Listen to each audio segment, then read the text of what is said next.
때에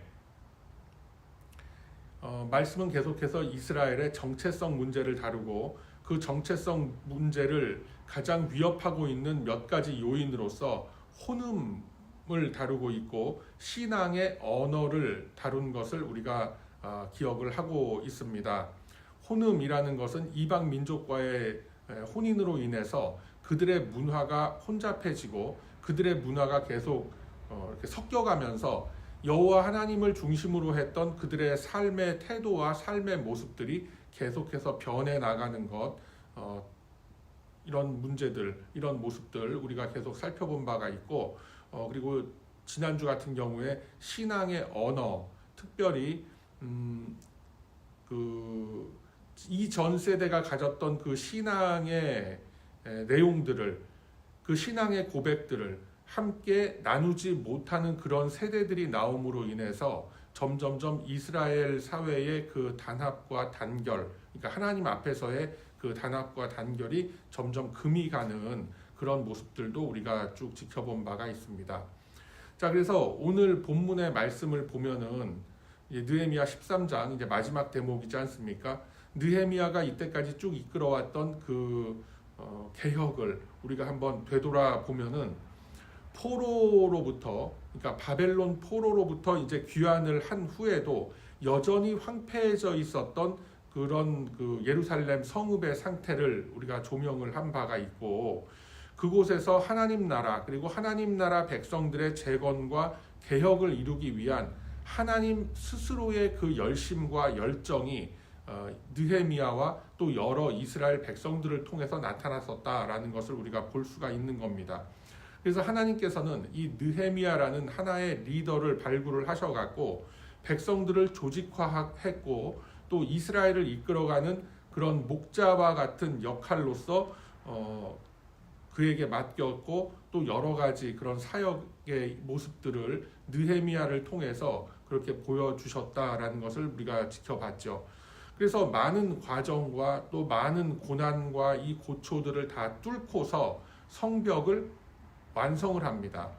예루살렘 성벽이 완성되었다라는 것은 그 예루살렘 성 안이 보호받는다라는 의미도 있고 성 밖에 여러 이방 민족들의 살아가는 모습들과 분명히 구분되는 선을 그었다라는 그런 표현으로도 우리가 생각할 수 있는 그런 사건이다라고 했습니다.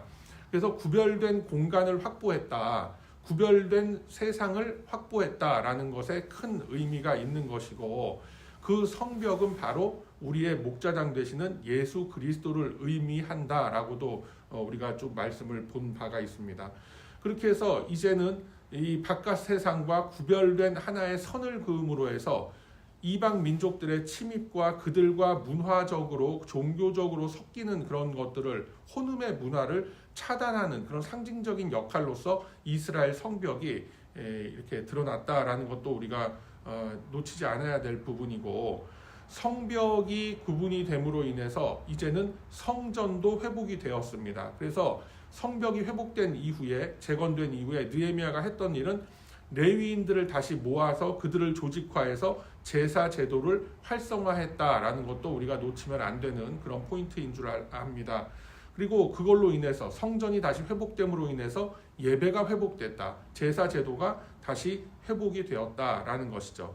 그리고 더 중요한 것은 이러한 개혁을, 이러한 회복을 계속 이루면서 그들이 가진 결단, 우리 선조가 저질렀던 그러한 죄악들, 그런 연약한 모습들을 다시는 되풀이하지 않아야 하겠다라는 그런 결단의 마음과 다짐과 또 그러한 모습들을 규격화하고 형식화하고 제도화했다라는 것을 우리가 놓쳐서는 안 된다라고 했습니다.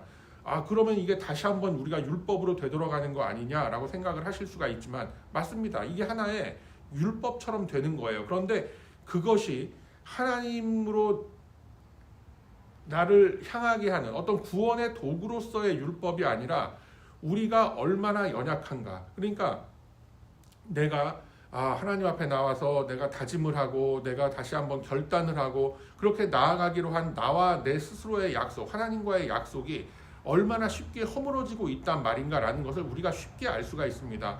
나의 상태, 내가 처한 환경, 내가 처한 어떤 처지에 따라서 우리의 마음이 막 요동칩니다. 업앤다운이 심하단 말이에요. 사람의 심지는 굳지 못하기 때문에.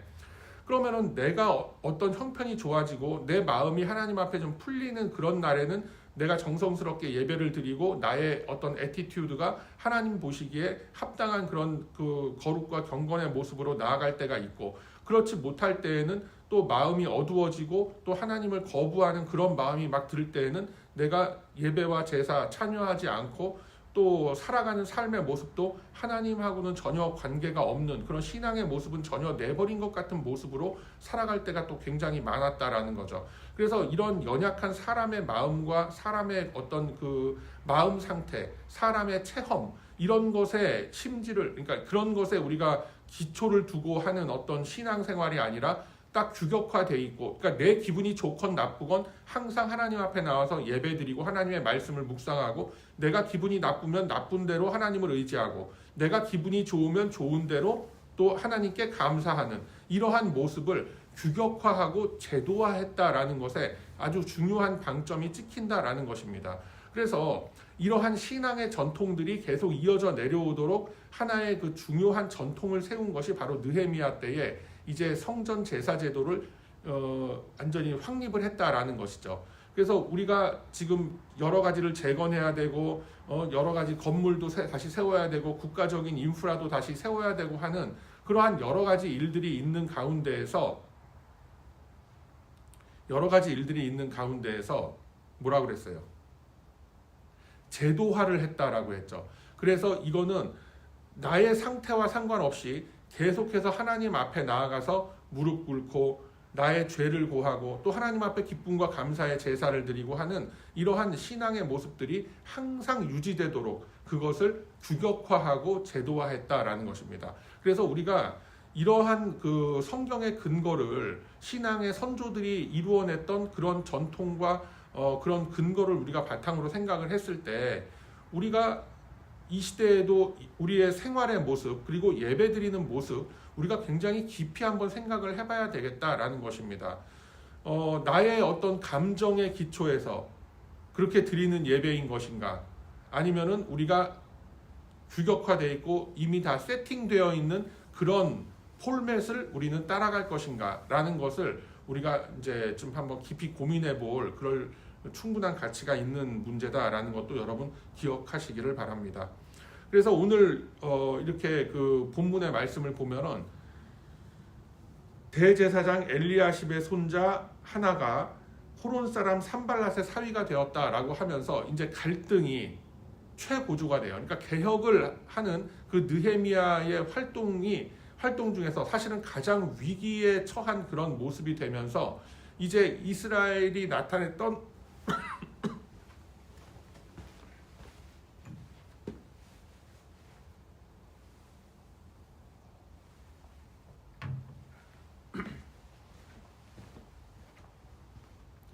죄송합니다. 제가 목이 좀 잠겨갖고 은혜가 넘치다 보니까 목이 메어서 목이 좀 잠겼습니다. 그래서 느헤미야가 쭉 이끌어왔던 그 개혁이 이제 그 대제사장 그 가문과 딱 부딪히게 되면서 과연 느헤미야의 리더십이냐 아니면 대제사장의 권위냐 이런 문제로서 부딪히는 장면이 이제 오늘 우리가 마지막으로 다루고 있는 느헤미야 13장 마지막 대목이 아주 중요한 내용입니다. 대제사장 엘리야십의 손자가 산발랏의 사위가 되었다. 아니 뭐 젊은 청춘 남녀끼리 뭐 사돈도 맺을 수 있는 거 아니고 뭐 또 결혼도 할 수 있는 거 아니지 그게 왜 이렇게 큰 이슈가 되는가? 큰 이슈가 되는 게 뭐냐면 대제사장 엘리야십의 손자라고 하면은 아마도 그 가문의 그러니까 대제사장 엘리야십이 굉장히 선임 대제사장이었기 때문에 유대교 그때 당시에 이 하나님 백성들의 그 종교 생활을 가장 책임지고 가장 큰 영향력을 미칠 수 있는 자리에 있었던 사람이 대제사장 엘리야십이란 말이에요. 그럼 그런 사람의 손자라고 하면은 아마도 그 같은 레위인 가문이었기 때문에 아마 제사장의 반열에 들지 않았을까, 아니면 제사장의 반열에 들지 않았다 하더라도 뭔가 성전 관련된 그 사역을 종사하는 그런 사람이 아니었을까라고 추측은 되는 겁니다. 그러면 가장 그 영향력을 미치는 하나님 백성들에게 영향력을 미치는 대제사장의 손자가 산발랏의 사위가 되었다라는 것. 그러면 산발랏은 또 누구냐라는 것도 우리가 생각을 해봐야 되겠죠. 산발랏은 그 예루살렘 성읍이 재건되는 모습을 가장 싫어했던 사람입니다. 그러니까 가장 적대적인 관계에 있는 사람하고 예전에도 다뤘지만 화친이라는 것을 명목으로 해서 그 집안과 사돈을 맺게 되었다라는 것이죠. 그래서 한번 과거에 있었던 어떤 일이 있었길래 이게 큰 문제가 되는가라는 것을 우리가 한번 살펴볼 필요가 있죠. 자, 느헤미야 3장 1절로 한번 가보세요. 다시 한번 쭉 넘겨서 느헤미야 3장 1절에 보면 자, 이렇게 이제 말씀이 기록되어 있어요. 그때 대제사장 엘리야십이 그의 형제 제사장들과 함께 일어나 양문을 건축하고 성별하고 문짝을 달고 성벽을 건축함에 삼메아 망대에서부터 하메넬 망대까지 성별했다라고 되어 있습니다. 그러니까 양문이라는 거, 그러니까 이 예루살렘 성벽에 여러 그 문들이 있었는데 그 중에서 양문이라는 것은 하나님께 나아가는 양의 문, 그러니까 sheep gate라고 해서 굉장히 거룩과 경건으로 나아가는 그런 통로로 사용됐던 문이에요. 그것을 대제사장 엘리야십이 자기 형제 제사장들과 같이 건축을 했다라는 것이죠. 그러니까 굉장히 엘리야십이 어떤 권위를 가지고 있는 인물이었다라는 것은 이것만 봐도 우리가 충분히 알 수가 있는 겁니다. 자, 그런 사람인데 13장으로 다시 와서 13장 초반에 4절서부터 9절까지의 이렇게 그 말씀을 쭉 보면은 이전에 우리 하나님의 전에 방을 맡은 제사장 엘리야십, 여기서 또 엘리야십 대제사장이 등장을 해요. 도비아와 연락이 있었으므로 도비아를 위하여 한 큰 방을 만들었으니, 우리가 지지난주인가요? 언제 한 달 전쯤에도 벌써 이 본문을 우리가 다룬 바가 있는데, 성전의 가장 중요한 부분, 가장 중요하다고 생각했던 어떤 그 재정적인 것을 관리하고 또 헌물을 쌓아놓고 하는 그런 기능을 하는 그런 공간을 도비아라는 사람한테 다 내줬다라는 것이죠. 자, 그러면은 실제로 이제 성전의 어떤 기능, 행정적인 기능들까지도 완전히 포기해버리는 그런 상황이 되어버렸는데, 도대체 이 도비아 그리고 또 이 산발랏 이런 인물들이 지금 계속 등장을 하는데, 이 사람들이 어디서부터 이렇게 등장을 했던 인물들이냐라는 것을 찾아볼 필요가 있는데, 느헤미야 2장에 보면은 제가 말씀드렸다시피 이 사람들이 처음에 포로로부터 돌아온 이후에 예루살렘 성벽을 건축한다라고 했을 때 굉장히 네거티브한 반응을 보였던 그런 사람들로 우리가 보고 있죠. 느헤미야 2장 자 10절서부터 한번 잠깐 보면은 자 10절에 이렇게 되어 있습니다. 호론 사람 산발랏과 종이었던 암몬 사람 도비아가 이스라엘 자손을 흥왕하게 하려는 사람이 왔다 함을 듣고, 그러니까 느헤미야가 부임을 했다라는 소식을 듣고 심히 근심했다라고 돼 있어요. 기뻐하는 게 아니라 근심했다. 왜? 그 지역에서 자기들이 누리고 있었던 어떤 그런 것들을 이제 이스라엘이 회복이 되면서 다시 뺏길 것이다라는 어떤 불안감이 있었기 때문에 이들은 이스라엘이 재건되는 것에 대해서 굉장히 우호적이지 않았던 그런 인물이었다라는 것이죠. 자, 4장으로 한번 넘어가 보세요.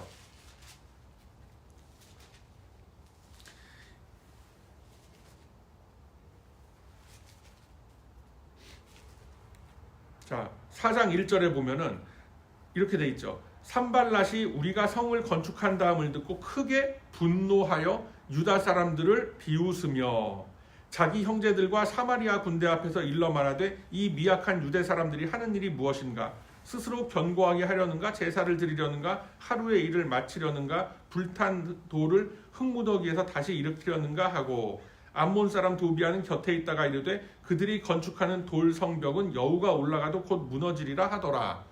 그러니까 굉장히 이스라엘을 비웃고 조롱하고 반대하고 전혀 협조적이지 않고 음해하고 침략을 하려고 그러고, 그리고 더 나아가서는 6장 2절에 보면, 제가 시간 관계상 여러분들 그냥 듣기만 하면 되시는데, 느헤미야 6장 2절 이하의 말씀에 보면은 느헤미야를 암살하려는 계획까지 세웠던 사람입니다. 그러면은 이스라엘하고는 지금 어떻게 보면 굉장히 적대적인 관계에 있고 이스라엘이 물리쳐야 될 사람들이고 가까이 하면 안 되는 그런 사람들인데 이 산발랏, 도비야 이런 사람들과 같이 화친을 맺고 사돈을 맺었다라는 것이죠.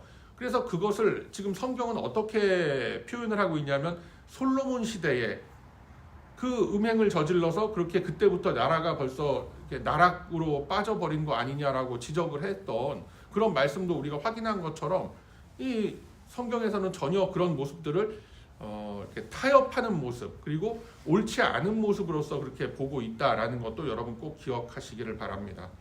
그래서 도비야, 산발랏 이런 사람들은 자신들의 어떤 이해관계를 들고 와서 계속해서 이스라엘을 흔들어댔던 그런 악한 무리들이었다라는 것을 여러분 꼭 기억하시길 바랍니다.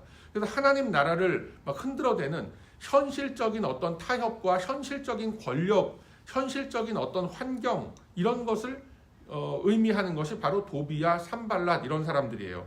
그러면은 이런 사람들이 바로 들어와서 제사장의 직분을 더럽히고 제사장 가문을 무너뜨리고 이스라엘을 흔들어대고 그러므로 인해서 결국 하나님과의 이스라엘과의 맺었던 그 언약이 계속 이렇게 흔들리게 되고 어떻게 됩니까? 자, 그래서 지금 느헤미야가 본문 29절로 들어와서 보면은 내 하나님이여 그들이 제사장의 직분을 더럽히고 제사장의 직분과 레위 사람에 대한 언약을 어겼다 이렇게 돼 있죠. 그래서 마지막 어절에 그들을 기억하옵소서. 왜 기억하라는 거예요? 그들을 심판의 자리에 꼭 올려서 그들이 당해야 할 그 죄값을 반드시 치르게 하소서라는 거죠.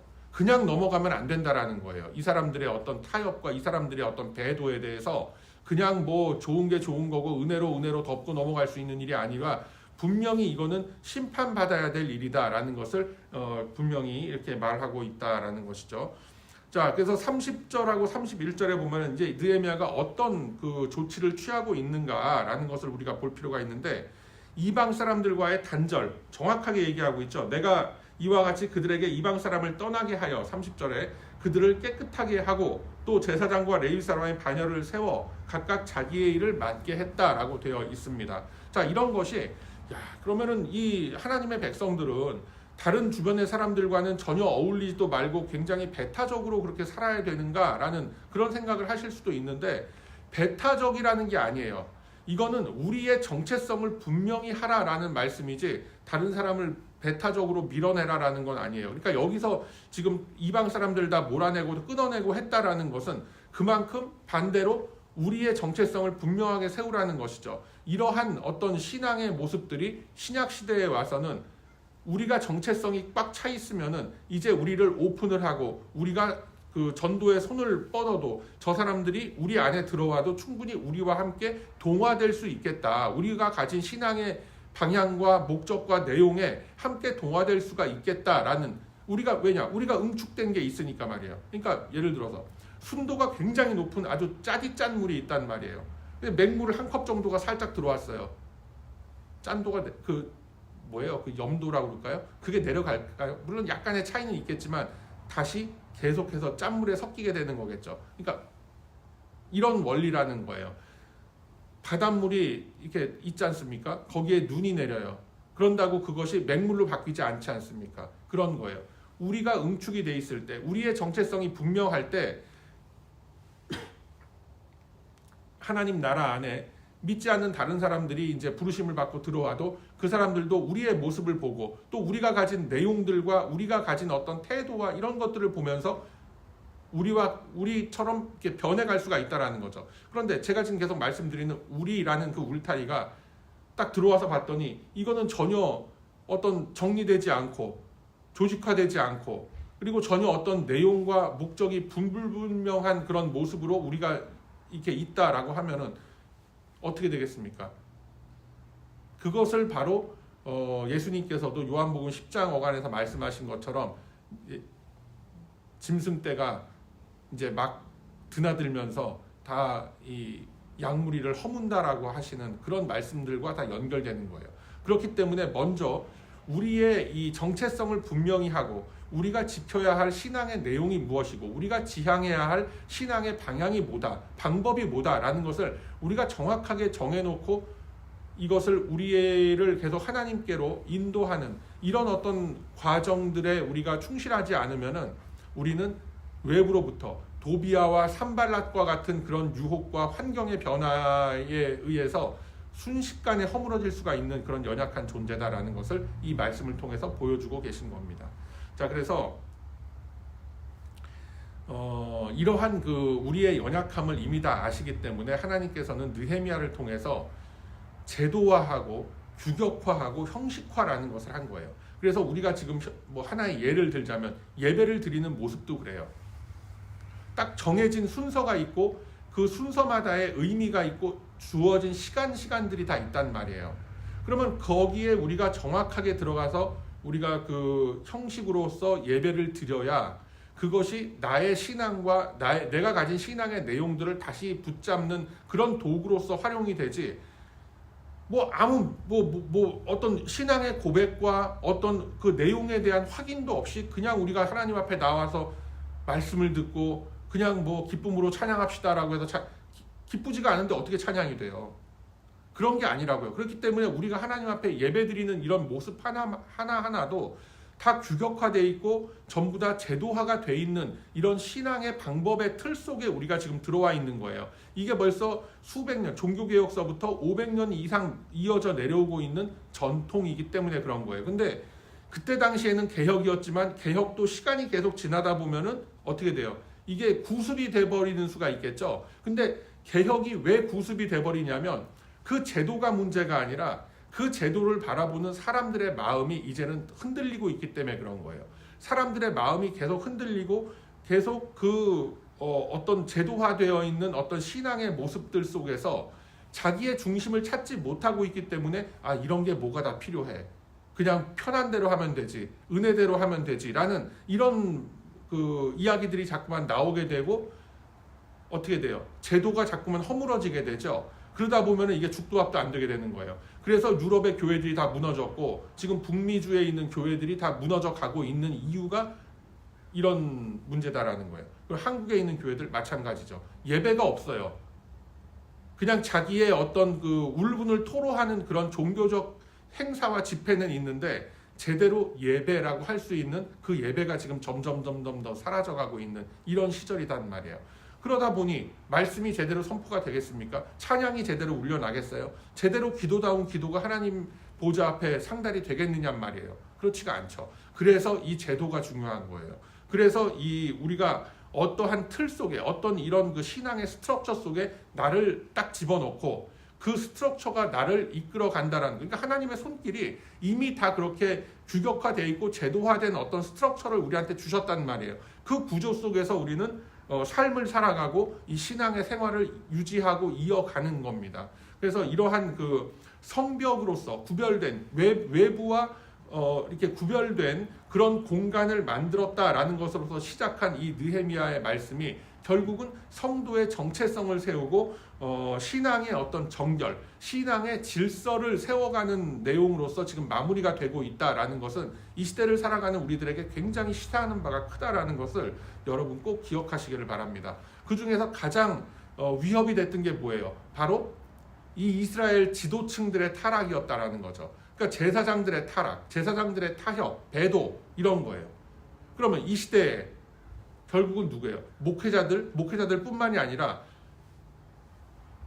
왕 같은 제사장으로 부름받은 모든 성도들에게 주시는 하나님의 말씀이 바로 여기에 있다라는 것이죠. 그래서 우리가 이 믿음의 성벽 그리고 제도화되어 있는 이 어떤 그 신앙의 스트럭처, 이 신앙의 틀 속에서 하나님께서는 계속 격식화되어 있고 어떤 규격화를 시켜놓음으로 인해서 나의 심리 상태, 나의 처지에 상관없이 일정하게 하나님의 말씀을 듣고 하나님 앞에 나올 수 있는 이런 제도들을 다 이미 만들어 놓으셨다라는 거예요. 그래서 우리가 지금 계속 시간이 흐르다 보니 이거 뭔가 좀 변화를 줘야 되지 않느냐? 변화를 주면 안 되는 거죠. 계속 그 원래의 정신을 계속 지켜서 이어나가야 되는 거죠. 그러니까 변화를 주자라는 게 뭐냐면 바로 지금 오늘 우리가 확인한 것처럼 이제 도비아 산발락과 같이 우리가 혼음도 하고 같이 좀 지내고 화평을 맺고 그들에게도 개방하고 오픈하고 다 이래야 되지 않겠느냐. 그게 개혁입니까? 그게 아니죠. 본래 하나님께서 만들어 주신 그 제도의 틀 속으로 다시 되돌아가자라는 게 그게 개혁인 거예요. 그래서 한번 나의 연약함으로는 도저히 이 하나님의 요구하시는 이 믿음의 지경에 이를 수가 없다라는 것. 그래서 주님께서 우리들에게 이미 제정해 주신, 지정해 주신 이러한 도구와 이런 여러 가지 그 제도의 틀 속에서 내가 정말 하나님 중심의 삶을 살아가고 있는가라는 것을 한번 되돌아보는 저와 여러분 다 되시기를 바랍니다. 그래서 하나님께서 이렇게 당신의 열심으로써 리더를 세우고 백성들을 부르시고 또 하나님의 이런 법과 질서를 만들어서 우리를 신앙생활 속에서 하나님의 그 영원한 구원의 그 문턱 안으로 들어갈 수 있도록 우리를 인도를 해주셨다라는 이 큰 역사의 흐름을 놓고 다시 한번 나의 신앙생활의 모습 그리고 내가 예배를 대하는 나의 시선과 나의 마음의 상태 과연 하나님께서 흡족해 하시는 하나님께서 만족해 하시는 나의 모습인지를 다시 한번 되돌아보면서 또 기도의 깊은 자리로 나아가시는 저와 여러분의 복된 이 아침이 다 되시길 주님의 이름으로 축복합니다. 아멘. 자비로우시고 은혜